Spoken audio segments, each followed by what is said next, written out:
Fala galera, eu sou o André Capelli, professor de Direito do Consumidor, e hoje quero trazer para você que acompanha o nosso canal Os Mitos do Direito algumas dicas relacionadas aos reflexos da pandemia do coronavírus nos contratos de consumo. Vamos falar especificamente então em relação ao cancelamento das passagens aéreas, dos pacotes de turismo e também de contratos particulares relacionados a eventos.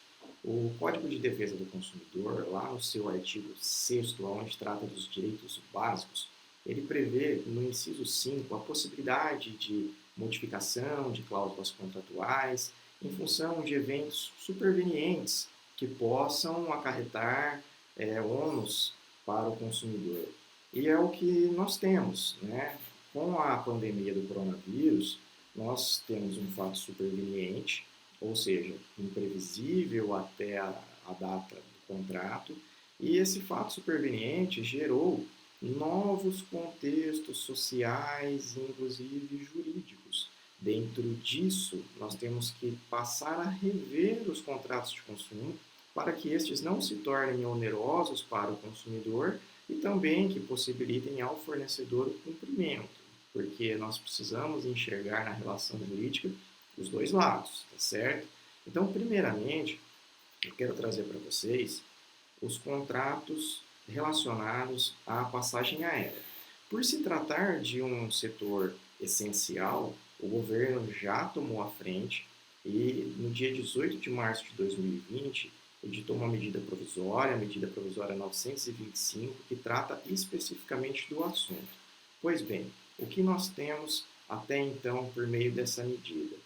O consumidor ele tem o direito, se o contrato prevê, de receber os seus valores pagos de volta. Entretanto, esses valores podem ser devolvidos pela companhia aérea num prazo de até 12 meses, independente o prazo aí, no caso, de previsão contratual.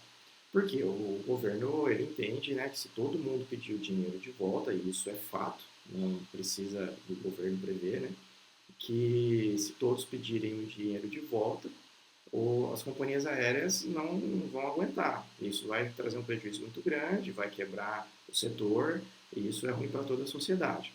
Então, se o seu contrato prevê a devolução do dinheiro, tudo bem, você pode solicitá-lo.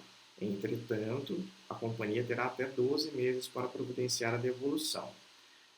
Uma outra medida trazida por essa medida provisória é que você, como consumidor, tem o direito de utilizar como créditos o valor já pago para remarcar a viagem, para adquirir uma outra passagem aérea ou a mesma passagem em data superveniente em até 12 meses. Ou seja, independente de qualquer previsão contratual, essa medida provisória dá ao consumidor o direito de utilizar os valores já pagos como crédito em até 12 meses. E isso sem a aplicação de multa, sem qualquer ônus para o consumidor.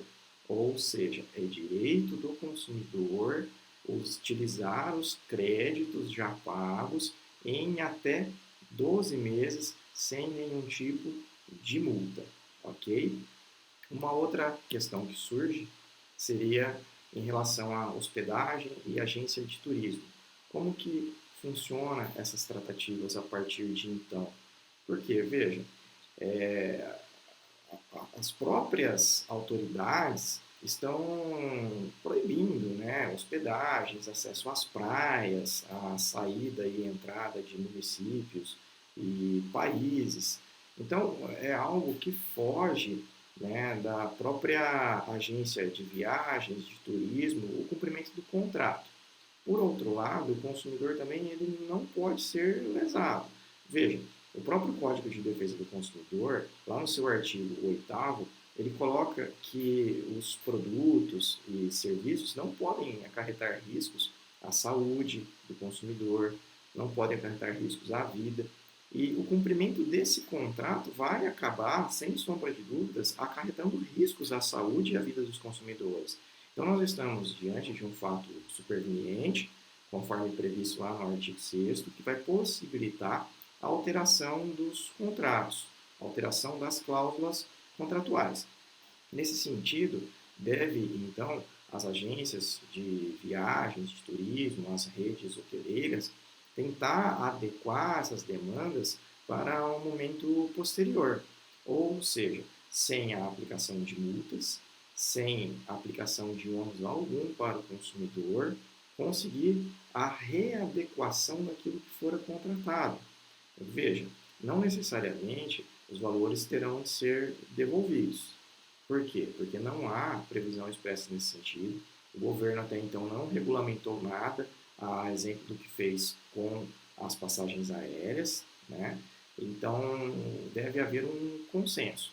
Repito, esse consenso não pode acarretar danos ao consumidor.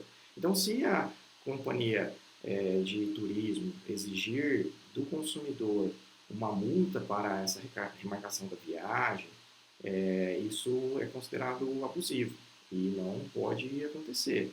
Então, caberia a revisão destes contratos. Repito, sempre visando um bom senso para que não traga ônus excessivos nem para o consumidor, nem para o fornecedor. O que deve ficar bem claro é que qualquer tipo de medida a ser adotada não pode trazer gastos extras para o consumidor de forma alguma, não pode onerar essa relação. Por fim, eu trago para vocês aqui a questão do cancelamento de contratos de eventos, como formatura, casamento, festa de aniversários, enfim. O próprio Ministério da Saúde, no início do mês, fez a recomendação para que evite, né, para que não se promova eventos com aglomeração de pessoas.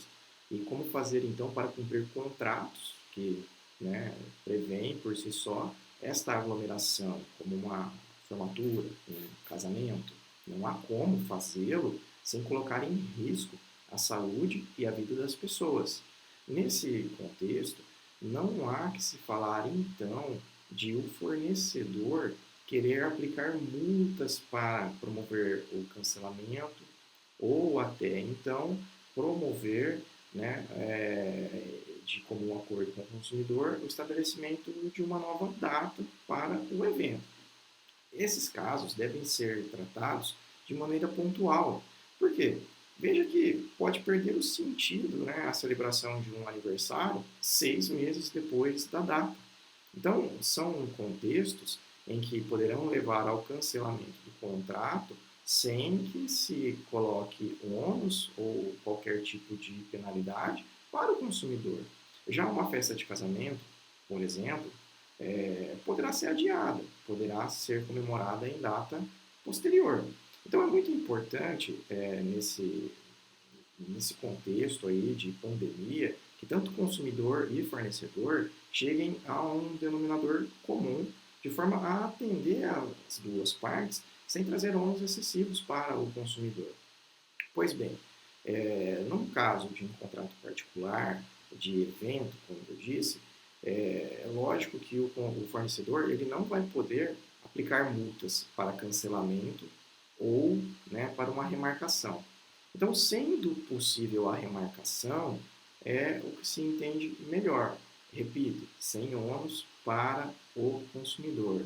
Caso não faça mais sentido a remarcação, como comemoração de uma data festiva em que envolve aquele determinado dia, como aniversário, por exemplo, né?